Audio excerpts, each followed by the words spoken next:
morning, my son wakes up at 5 a.m. It's not my favorite, but I'm used to it, so don't feel sorry for me. But every morning when I go in to get him, I sing him a good morning song. Don't worry, I'll spare you from having to hear it, but he absolutely loves it. He gets so excited, he starts jumping up and down in his crib. It's my absolute favorite part of the day, even if it is 5 a.m. He's just so excited to get his day started, and today I feel like we should be excited about that too. So, good morning! Or good afternoon, or good evening, whichever one it is for you that you're watching. We're just glad that you're watching. Thank you for taking the time to make us a part of your life. My name's Rachel, and I'm here again to get us started. Today we're on part 3 out of our 6-part series called You're Not the Boss of Me. Say it with me again. How to say no to the emotions that compete for control. And the subtitle really does say it all, because this is a how-to series. And we all have 2 or 3 or more emotions that compete for control of our lives, specifically for control of our mouths and sometimes our actions. Mine's definitely in my mouth. Now, if you missed the last 2 weeks, then this isn't going to make any sense. So, once again, stop the video, go back and watch the last week or 2 and get caught up. You see, all these messages have a purpose, and they all have to go in order for that purpose to really come through to mean something. So, take my word for it and go watch it. And I'll be waiting for all those thank you messages you're going to send me just because you listened. Today, however, we're moving on and are going to talk about another emotion that lurks inside of us and how it affects our hearts. And it's one that can creep up on us when we're scrolling through Facebook or Instagram in those mindless moments. If you're anything like me, this is probably going to hit home. We'll get to that in a few minutes. Before we do, pretend like you're in an airplane that's getting ready to take off. Let's get the drop on what's happening with Bridge Church.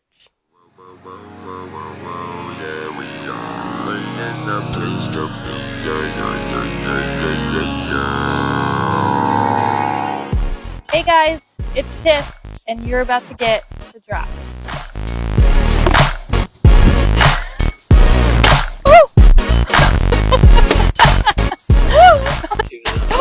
Oh my God! We're super glad you tuned in with us today, but we really want to get to know you. We think circles are better than rows and screens. This Sunday at 4 p.m., we have our Circle at the Park at Delco. Meet us by the shelters for some real talk. Don't forget, starting next Sunday, September 6th at 4 p.m., we're meeting at John and Angel's house. All that information is on our website. So, I don't know about you, but school's been very weird. If you're in the same boat as me and you're frustrated, don't do it alone. Contact us for help. All the ways to reach us can be found on our Facebook page. For more information about what's happening, check out our Facebook page or head on over to bridgedayton.com. Now here's John with part 3 of You're Not the Boss of Me.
So last week we talked about guilt.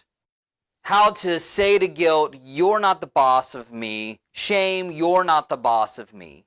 And today we're going to talk about this ugly word, envy. And to me, this is really like the ugliest thing in human nature. At least I know it's the ugliest thing inside of me. And there is no bright side, there is no upside to this word envy. Now, we could put the word jealousy in here, but envy to me just sounds more sinister and sounds more like what's actually going on in my heart. And the thing I don't like most about me, and listen, if you don't relate to this, please don't judge me too harshly right now. The thing I don't like the most about me is that every once in a while, someone will fall, someone will stumble, somebody will run into trouble, someone will fail. And the initial emotion that's inside of me is, yes. Even worse, there are people in my life that I find myself at times checking up on them, looking into their life to see if they failed yet. And I hate that about me. Now, eventually, I get over it, I smack my own hand, I tell myself that's terrible, or I go and I tell my wife, I tell Angel, what I've been thinking, and she tells me that's terrible, or I tell one of my good friends, John, his name is John, and he tells me that's really terrible. But honestly, I hate this about myself. Have you ever had that experience? Whether with a public figure, maybe an old friend that you think did you wrong, maybe it's an ex-boyfriend, an ex-girlfriend, an ex-husband or wife, an old boss, or maybe it's your current boss, and that initial emotion that wells up inside of us is, it's about time. It's about time that they got what they deserve, or somehow it makes us feel better about us. They fell down a couple of notches, so maybe I'm up a couple. And then almost immediately, at least if you're not insane, you think about how horrible that is. And I'm not sure about you, but for me, this is just the ugliest part about me. I don't like this. Now imagine if that idea, if that thing became the boss of you. Imagine if that is the boss of you. That's what controls you. That's an ugly thing that will ruin almost anything valuable to us, any relationship that is of any value at all. And I have a feeling a little bit of that resides in all of us. Now, King Solomon, who was considered the wisest man who ever lived outside of Jesus, he goes right at this idea when he says in Proverbs 14, envy rots the bones. Basically, when we're envious, we're focused on someone out there, what they've done, what they have, how smart their kids are, how cool their car is, or how big their house is. And Solomon says, don't kid yourself. At the end of the day, the thing that happens, and we're aware of some of this stuff, but the thing that happens ultimately when envy is inside of us is that it rots our bones. And here's why. It leaves us competing with people who don't even know that there's a competition. We're working hard to get more and be more and competing all the time to do this with people who aren't even there. And it makes us arrogant because we feel like we accomplished more than other people, or it makes us depressed. We despise ourselves because we fell short. There's not an upside. There's not a bright side to envy. It rots the bones. It ruins relationships. It makes you a pretty bad friend. It makes you a less than average brother or sister or brother-in-law or sister-in-law, cousin, whatever. If only I could just simply say hey, let's stop, and then we could all just go on with our day. But unfortunately, this isn't going away. And we feel this. Many times we don't mean to feel it. And we say, I don't know where that came from inside of me. But Jesus says, I do. It's in you. But we just can't dare allow this to become the boss of us. So even if it never goes away, it doesn't have to ultimately control us. We can begin to monitor our hearts and to deal with this. And this is just my opinion, but I don't think envy is a problem to be solved. I think it is a tension that needs to be managed because we're human. And it's just natural to compare ourselves and build our self-esteem off of what other people are doing instead of perhaps on what God has asked us to do.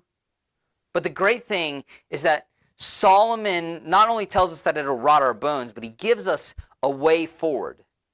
In some of his other writings, he gives us a place to go mentally. So that when we find ourselves drifting emotionally towards envy, when we find ourselves jealous, comparing ourselves, to other people, when we find ourselves in that place, Solomon says, let me give you a place to go mentally before you go somewhere emotionally.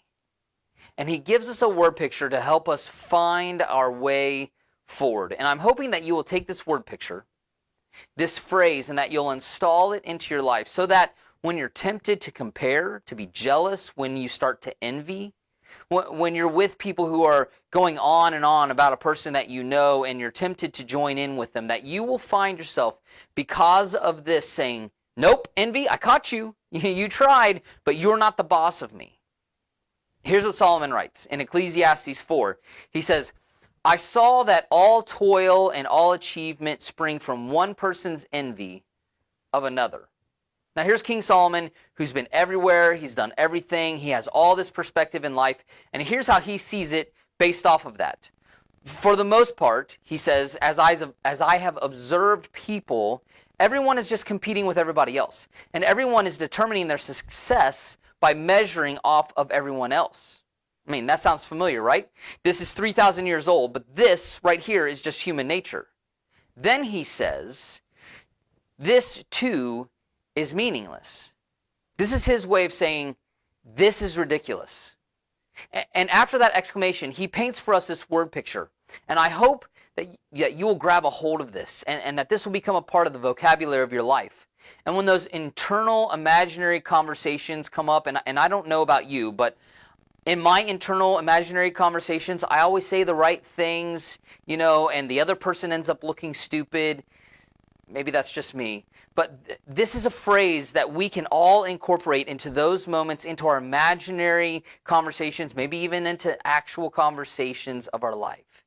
He says, I saw that all the toil and all the achievements spring from one person's envy of another. This too is meaningless, a chasing after the wind. Just say that out loud. Chasing after the wind. Think about that. That's a powerful imagery. Chasing the wind, it's endless. There's no finish line. There's no peace involved in it. There's no satisfaction that's going to last at all. There's no contentment inside of that. There's always like an in behind it. Her house is bigger. His car is faster. Their kids are smarter. Their vacation was better. There's always an If envy becomes the boss of us, we're just chasing the wind, and it never, ever ends. And it's so much so that we can't even enjoy our own accomplishments. Dissatisfaction is guaranteed when we chase the wind and allow envy to be the boss of us in any area of life, or even in just a single relationship. It steals the joy from us because there's always someone who has or does more. So when we catch ourselves drifting in that direction, that's when we have to step back and say, listen, envy, you're not the boss of me. That's just chasing the wind. And I don't chase the wind. But on the other hand, here's Solomon, a very accomplished person, right? He was a king. He accomplished more in his lifetime than most people could accomplish in multiple lifetimes.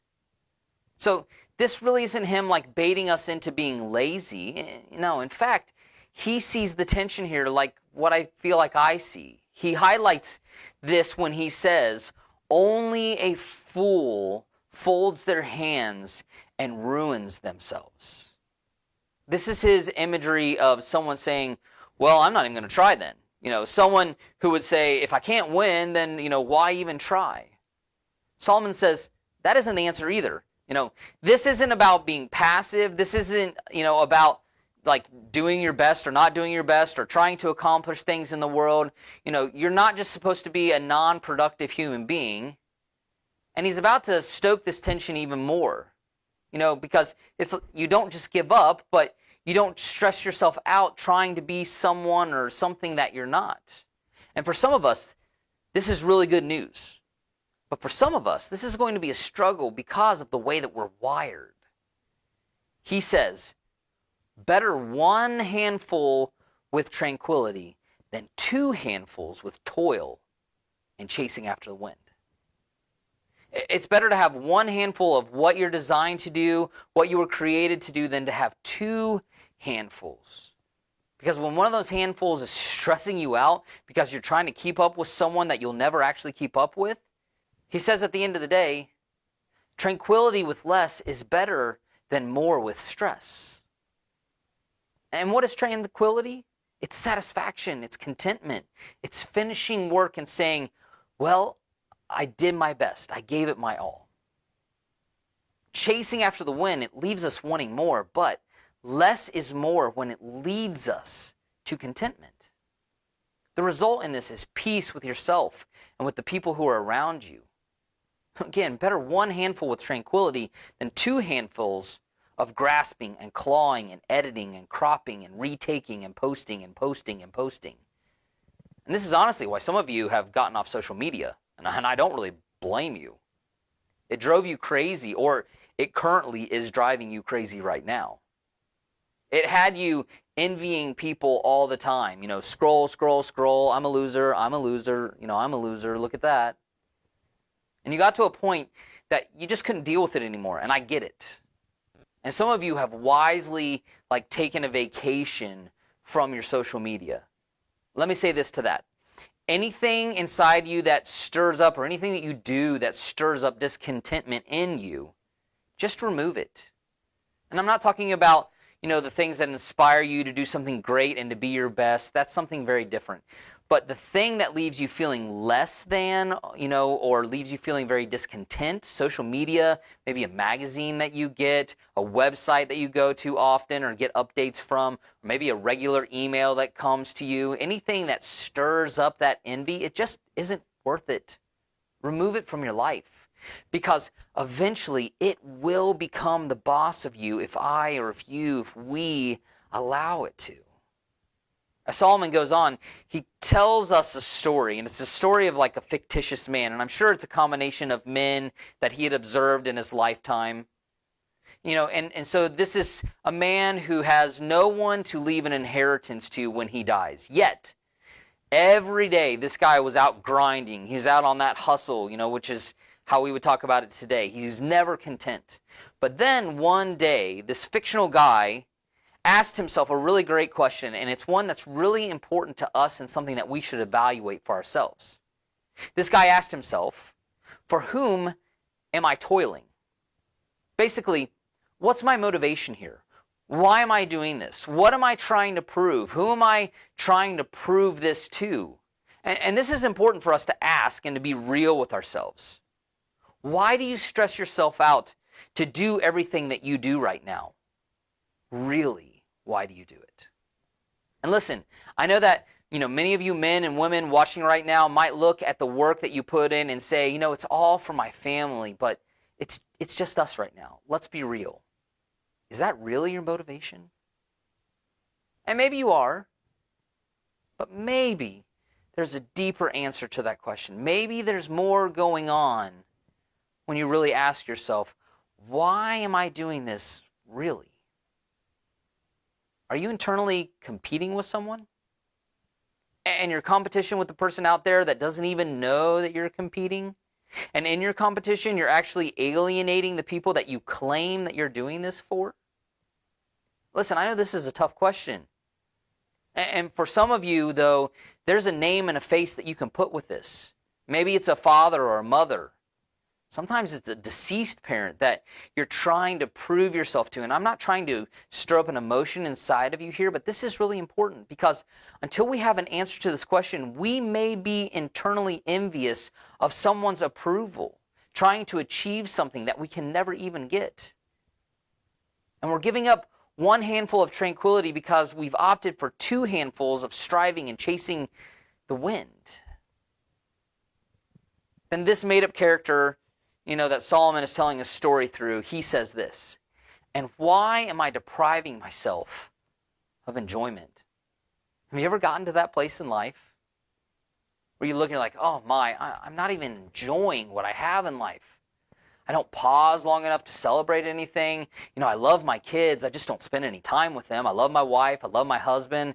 But I just got to go, go, go, go, go. This is the spiral out of control. And sometimes we don't even understand, what's there, that's something on the inside driving it.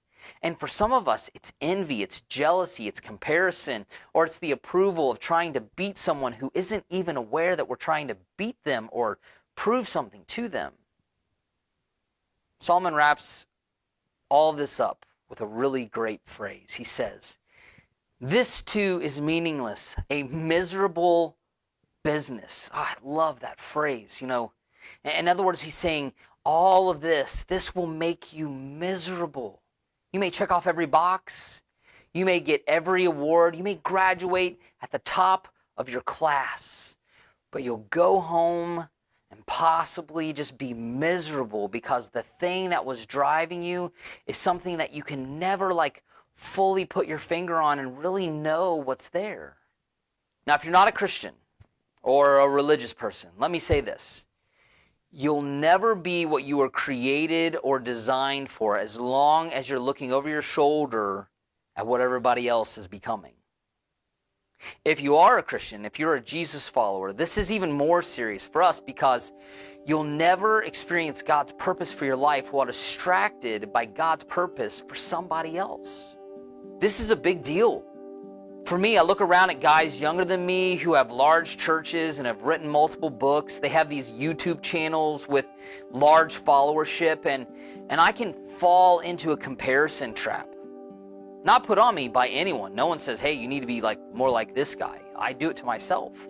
And I find myself competing with someone that doesn't even know that we're in a competition, and it's not even close, which is just this downfall of my personality. I'm a competitor.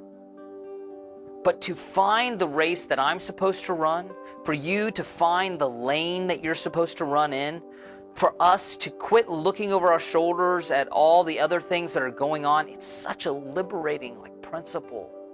And it allows us to work harder and have more peace. This is the path to more accomplishment and more contentment at the same time. And it involves us measuring success much differently than what we do currently. And just like you, I'm still trying to figure all this stuff out because this is a tension to manage in our lives. But every day I've added this new verbiage into my life. Nope, envy, you're not the boss of me. That's just chasing the wind, and I don't do that. Now here's how Solomon wrote this in the Proverbs. A heart at peace gives life to the body, but envy rots the bones. You cannot compete or compare your way to peace. You can't win chasing the wind. As a follower of Christ, God has given you a race to run as a parent, as a teacher, as a coach, an athlete, a student, a mentor, whatever that it is. God has given you a lane to run in, and just stay there and thrive there and change somebody's world from there. Because the moment when we get out of our lane and we let envy and jealousy and comparison become our boss, we quit being concerned about other people. We become extremely self-centered. At least I know that's true for me. And I can't care about you if I'm overly concerned about me. And that's why this is so ugly. That's why we have those ugly thoughts when someone else fails. But we have been called as followers of Christ to live a better life. Christianity isn't just about what happens after you die. It's about how you live until then too.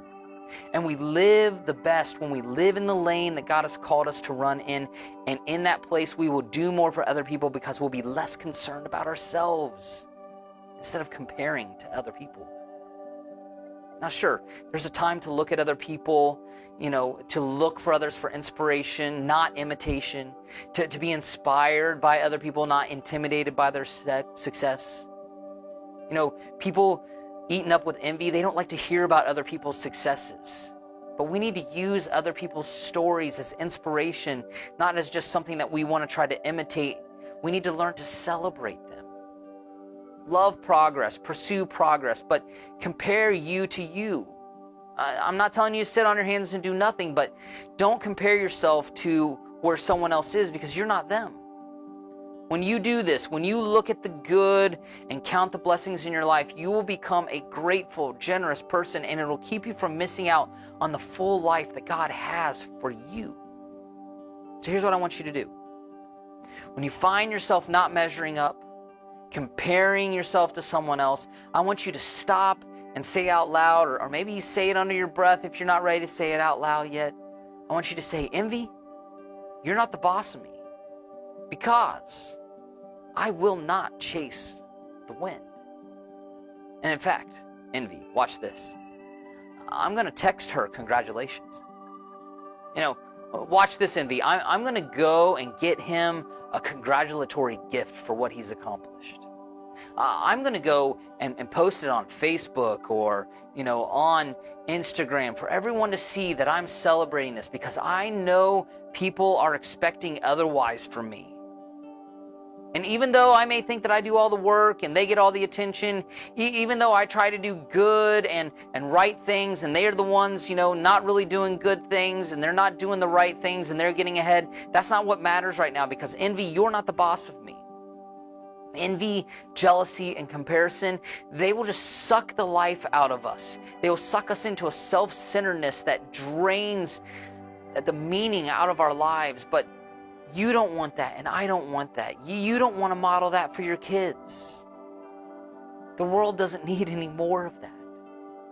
So let's follow Jesus. Because unlike envy, he will make your life better.